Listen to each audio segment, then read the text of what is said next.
To be early. Doug said there was traffic. No, told me I couldn't be early.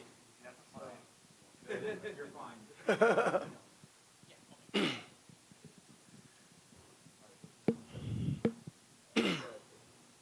Chris Cartman, Sun Devil Source. Kenny, you've kind of lived in 12 personnel here the last couple weeks and not had Jalen Moss, so I'm sure that's a factor. What have you taken from the way these games have gone that give you some idea of the identity of this offense moving forward and Sam's role within that? Yeah, obviously you're always trying to figure yourself out early. And then Moss being out, he's a good football player, so he'll be back this week, barring something crazy happening, which will be really good for us to get back into some other stuff as well. So we should be able to have a little more balance. But it's been good putting the tight ends on the field and getting into surfaces to run the football. And those guys are versatile enough. Kamari hit 20 miles per hour in the game, so he's versatile enough to be out there. Shamon's versatile enough to get the ball, so same with Harp. So I think the versatility those guys have just allow you to create more formations with the same group. I do think anytime you create edges, it calms the quarterback down a little bit because you don't have to worry about, both sides of the, kind of shorten the vision, if that makes sense. So yeah, it's been kind of just good for us in general. Hey, Kenny, back here. Jordan Ham, Sports 360 AZ. When you go back to the end of last year, you're making this great run. Was there any debate ever to bring Malik back or Raleek back and, not maintain that red shirt that seems pretty valuable right now for both of those guys? No. I'm always going to do what's best for the player. I don't care about our season. It's my job to protect the player from themselves. Every player wants to play. It's human nature. It's my job to make sure they're doing what's best for them, and then when we get on the field, we play as hard as we can for us. But that never crossed my mind. Kenny, Scott Porter, ASU News. Off the field question. Your equipment staff's going to load up the truck, drive 2 or 3 days to Baylor, now in the Big 12. They're driving back and forth these road games. It's a long week. How much appreciation and admiration do you have for the job they do now? Yeah, they do an unbelievable job. I mean, it's a thankless job sometimes, but they're a big part of the team. I mean, we need them to be successful. I mean, they deal with our players every single day. They're in here in the mornings when I get here. So, I mean, they do an unbelievable job getting our guys ready. Kenny, what's the Kenny Cameron Cox 12 News? Oh, hi. Good morning. What's the toughest part about going to Waco and playing this Baylor team this weekend? Yeah, they're a good football team. They're well coached. I coached with their defense coordinator, Coach Powell Lidge, but at Oregon, and he's one of the best defensive minds. Coach Aranda is known to be one of the best defensive minds, and Coach Pav is they've got an unbelievable staff there, and they do a really, really good job putting pressure on you on both sides of the ball. They're stout up front on the defensive line. They're big. They're strong. They bring all their simulated pressures where you have no clue where it's coming from. They play odd. They play even. So, I mean, they do enough. I think the greatest challenge is putting our guys in the best position to be successful and play fast because I think their coaches do a nice job. Coach Greg Moore, Arizona Republic. Good to see you. Good to see you. Good to be seen. It's a rough stretch of schedule coming up, right? I think you've got 5 of the next 6 from Texas. I think you've got 3 ranked teams coming up. How do you keep your players grounded and keep them from looking at the big schedule as a big chunk? Yeah, we play Baylor. I don't focused on Baylor. That's 100% the focus, and whoever we play after Baylor, we'll play them, and then so be it. But we're 100% focused on Baylor, the current team. This is a good football team. It's a team that, has battled back from a 14-point deficit versus a ranked opponent and beat them on the road. So this is a good football team. They're probably the hottest team in our conference last year to end last season. I don't even know if we get into the Big 12 title game last year if they don't lose on a Hail Mary. In a game. I mean, they're one of the best teams in our league last year. They returned a lot of people, returned the starting quarterback, returned the coordinators. So we got to stay focused on one game at a time. Hey, Coach. Justin Lasser, Joseph Devil's Digest. Jordan Crook just won the Big 12 Defensive Player of the Week. What did you see out of him last week, and how do you think his passion is contagious to the rest of the unit? Yeah, he was active, man. I mean, he was prepared for what was coming. Coach Coop did a nice job, and that dude works. I mean, like I said, after the game, he got one of our game balls, and it was just the work that he puts in. He works and works and prepares and prepares. You guys come out to practice, and that dude is working every single day. There are no days off, and for that to show up and then him to, to win the award, that's really, really cool for him, but he deserves it. I mean, absolutely deserves it. How you doing, Kenny? Hood Rubino, Devil's Digest. How would you evaluate the pass protection? It seems like it's been somewhat of a rough ride these first 3 games. Yeah, I mean, week 2, it was like 1,000, 2, 1,000, 3. Like, I felt really good about it. This last week they had a few pressures that were getting on us, so they did a nice job. You got to give them credit. I was worried about how twitchy they were going into the game and creating a pass rush and creating a negative plays, and they created that. That's what you saw on tape, though. So I think every team has its own challenges with pass pro. Is it pressure driven? Is it third down driven? Is it they have a really good guy who can create a rush? So this last week it was mainly the pressures when they were pressuring and we weren't ready for it.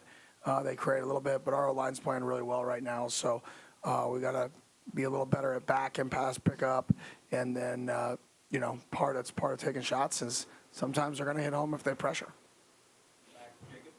Hey, Kenny, Jacob Brooks, Sun Devil Source. You talk a lot about your time with Bo Nix. I was wondering, what did it mean to you to see Troy Franklin have probably his best game in the pros on Sunday, and him and Bo having that connection in the league? Yeah, they definitely have a connection going back to Oregon. So Troy's a great kid, he's a hard worker. Like, it's awesome to watch those two guys get to play a children's game professionally together. That's pretty cool.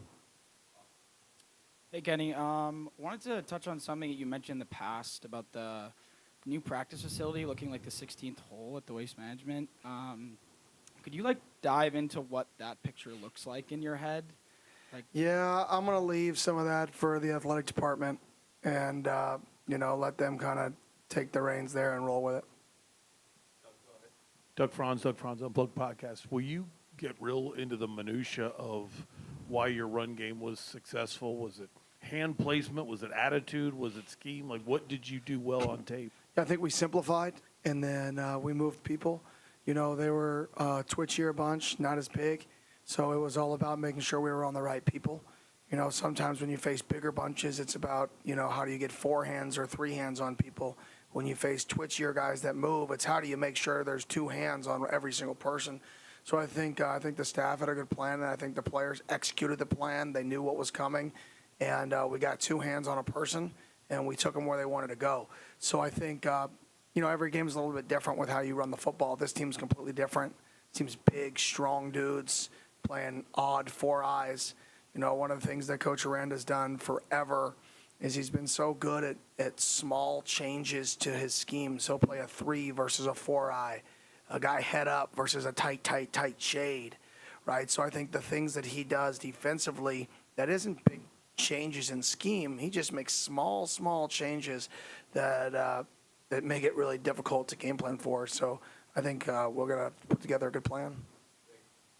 Coach, do you pay any attention at all to the rankings? You guys are, I think, number 26 in the coaches poll, and you got a bunch of votes in the AP poll but didn't make the top 25. Do you pay much attention to that? No. And why not? I don't care.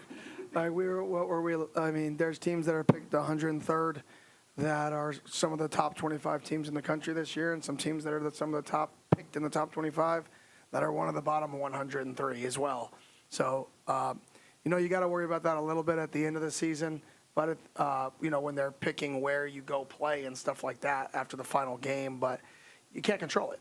Why should we worry about something we can't control? And what have you seen in the last 3 weeks that really gives you optimism that this team could win a couple games? Yeah, The passion they played with starting in the second half versus Mississippi State, the way we pushed the pile, the way we ran to the football, the way they communicated. They came back the next week, and they went straight back to work. There was no blinking. There was no flinching. It was just, let's get better again. Same thing I said after that Mississippi State game was I felt like we kind of found ourselves in that second half. And I think the guys took that, and I don't know how much we built on it, but we definitely got better from it.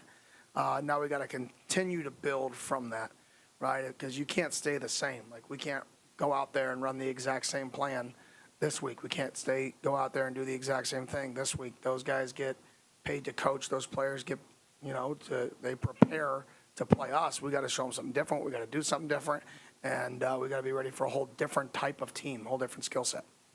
Hey, Coach, Luke Lemler, Sun Devils source. After the Texas State game, Sam talked about how it was important kind of that they had lost that game against Mississippi State so that they approached that week with a certain tenacity that translated on the field Saturday. Coming off a comfortable win, how do you build on that going against Baylor? Yeah, it's the same. I'll say this from now till forever.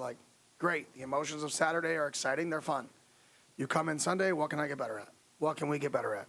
We watch a cut up with the offensive staff. These are the things we want to improve on. Defensive staff want to improve on. Watch the cut up for the special teams coaches. What do we improve on?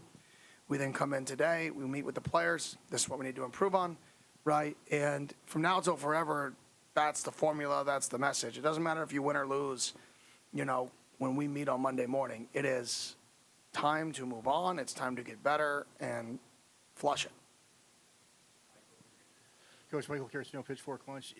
Speaking of defense, how do you feel the secondary has just grown? I know during the game, Keith forced a fumble and Miles recovered it, and Boogie Wilson coming in. But how has their growth just helped the defense?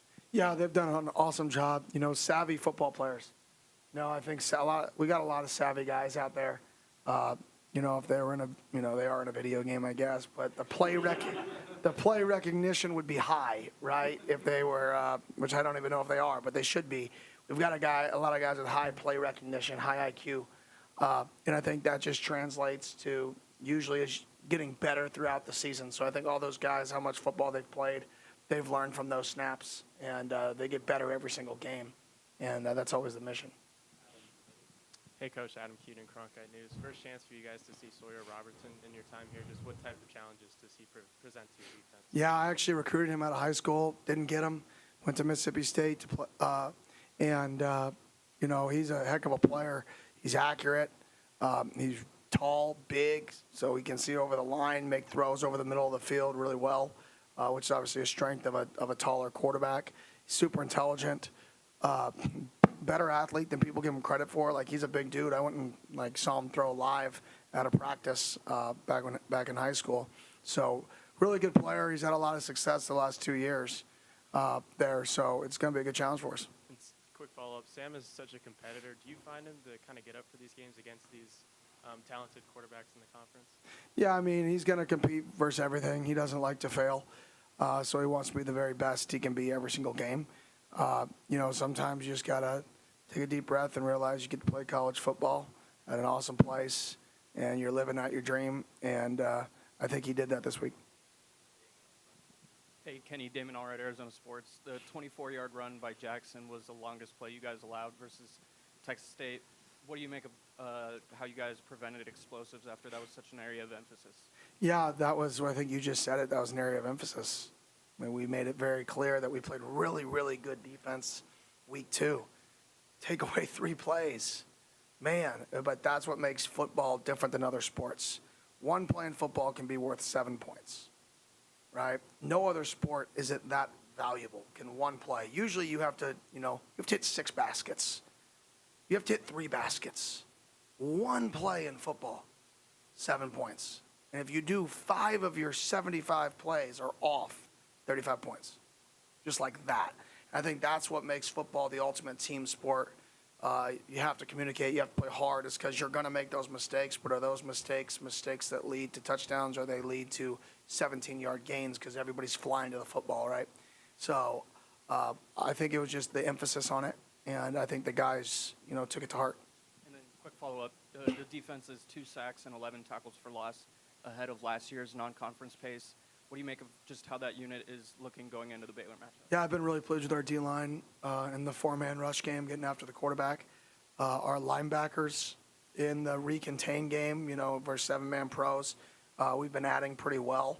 We've gotten a couple sacks just in the recontain world as well. So I've just been pleased with the games are what they're supposed to look like up front. The straight rushes and the muddy rushes are what they're supposed to look like.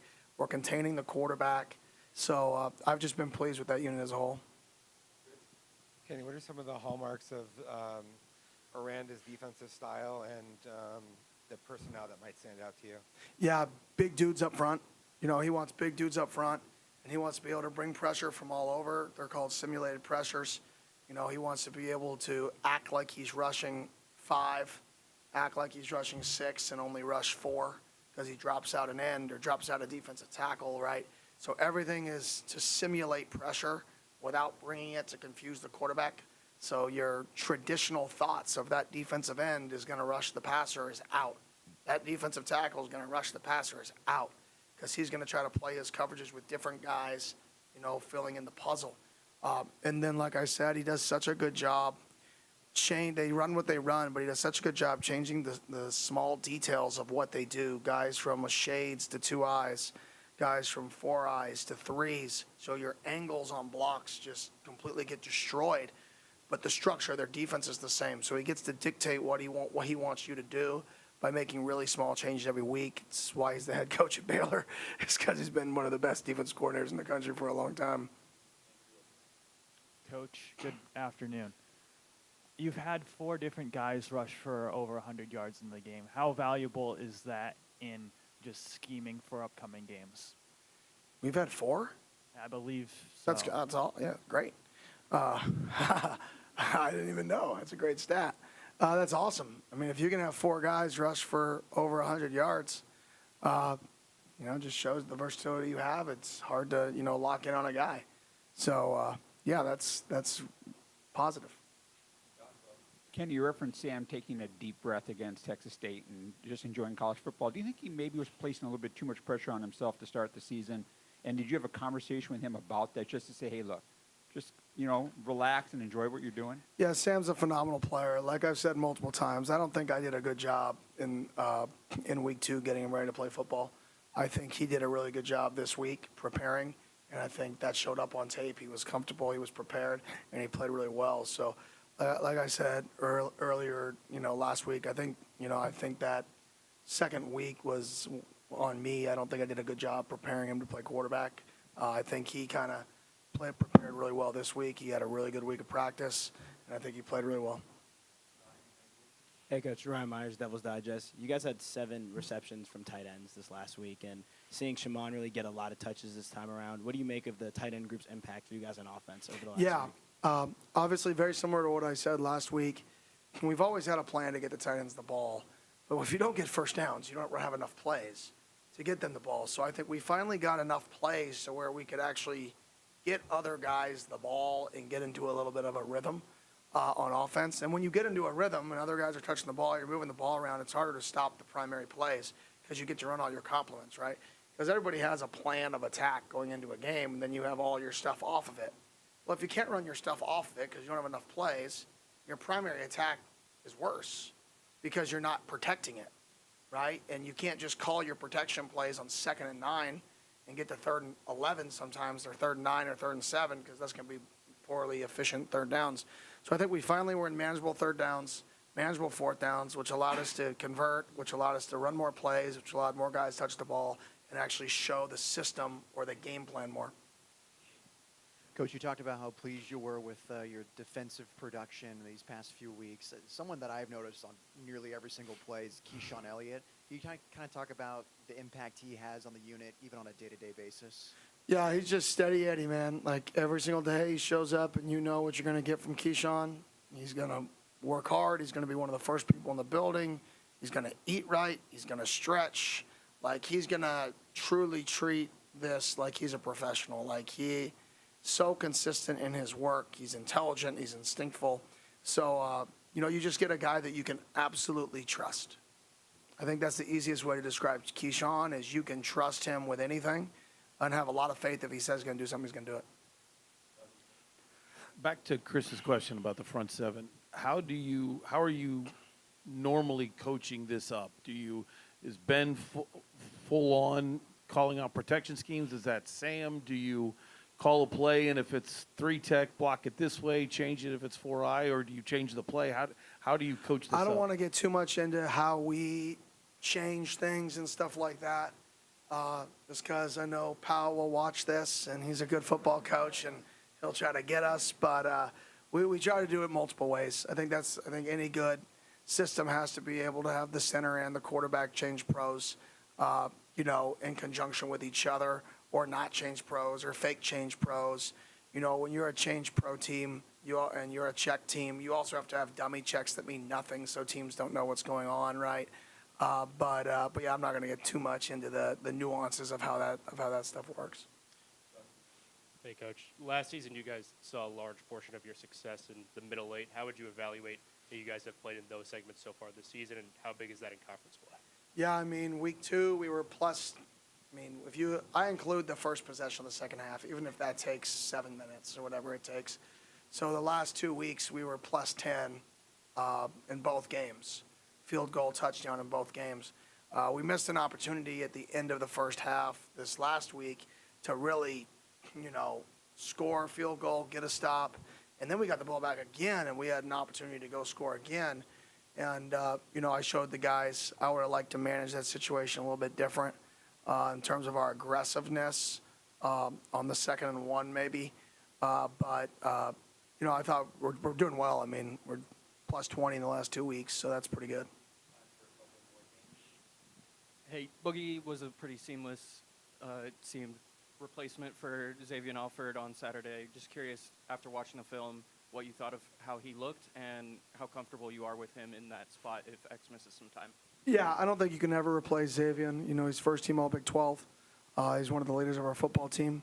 But he wasn't playing at 100%, and that wasn't fair for him to fight through and play at 70% like week 2. That just wasn't fair to him and his future. But back to what I said, I want to protect our guys no matter how badly they want to play. We got to protect them from themselves because they're competitors. But Boogie went in there, and he did an awesome job. We found out he was going to start Saturday morning, and he went in there. There's a reason we brought him in. We have a lot of faith in Boogie. He's one of the happiest people I've ever met, which is awesome. Like I already said what I asked before the game, and he's just, I'm gonna play my best. He's just that type of guy, which is awesome. So he went out there and played a really good game. He flew downhill. He made some nice tackles. He had some good ball disruption. So I was really, really happy with how he played. Kenny, as you're building the Texas to Tempe pipeline, you're going up against these Texas teams so consistently.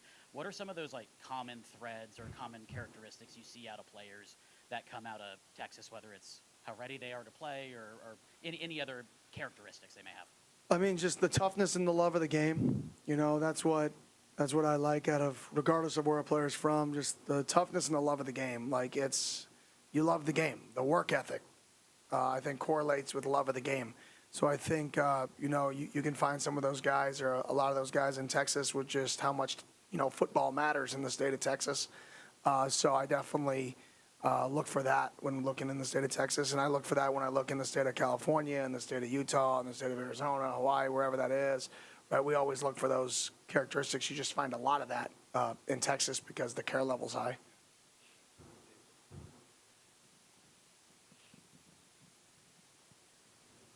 Hey, Kenny, you've talked a lot about the depth in the running back room with Kyson, Raleek, and Kanye. How much does it speak to the natural talent and also the work ethic that Demarius Robinson has getting on the field as a true freshman? Yeah, he's a worker. I showed him clips all spring about him having horrible ball security. And I literally stood up in front of the team and I said, watch, this dude will have good ball security by fall camp because it matters to him, because he cares, right? For people it matters to, you fix problems. And he's always had the wiggle. He always played with good pad level. When you tackle him, he's going to fall forward because he runs so low to the ground, a little bit. He's not going to run you over, but he's going to run underneath the contact, which makes you fall forward. And then he cares.